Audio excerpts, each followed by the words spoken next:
जय श्री राधे। आज का ज्ञान, आज का सत्संग परम पूज्य श्री हनुमान प्रसाद पोद्दार जी महाराज की पुस्तक से।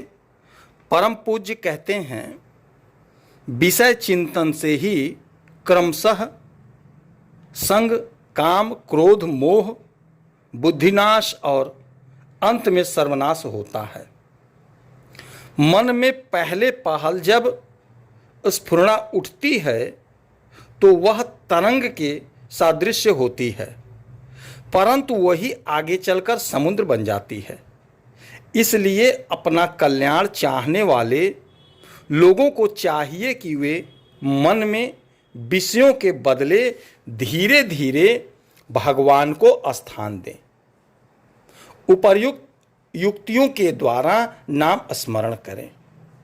एक दृढ़ अभ्यास का नाश करने के लिए उसके विरोधी दूसरे अभ्यास की ही आवश्यकता होती है।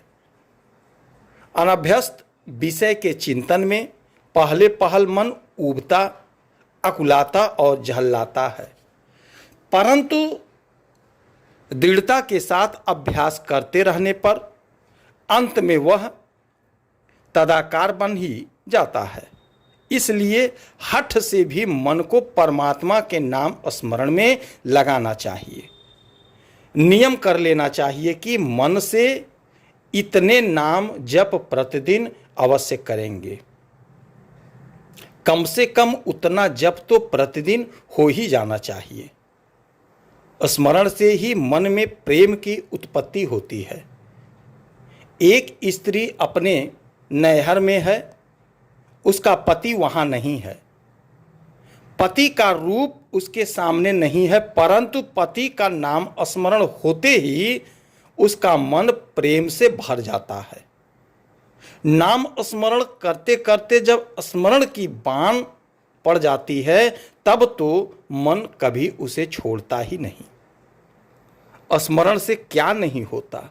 यदि अंत काल में परमात्मा के नाम का स्मरण हो जाए तो उसके मोक्ष में जरा सा भी संदेह नहीं रह जाता, जरा सा भी संदेह नहीं रह जाता।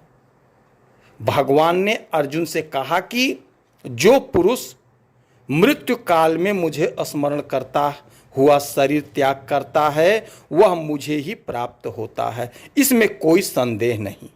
परंतु अंत काल में परमात्मा की स्मृति किसे होती है?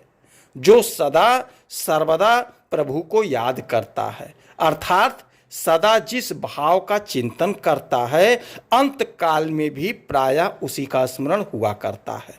इसलिए भगवान ने अर्जुन से कहा कि हे पार्थ, तू सदा सर्वदा मेरा स्मरण करता हुआ युद्ध कर। इस प्रकार मुझ में मन बुद्धि अर्पित हो जाने से तू निसंदेह मुझे ही प्राप्त होगा।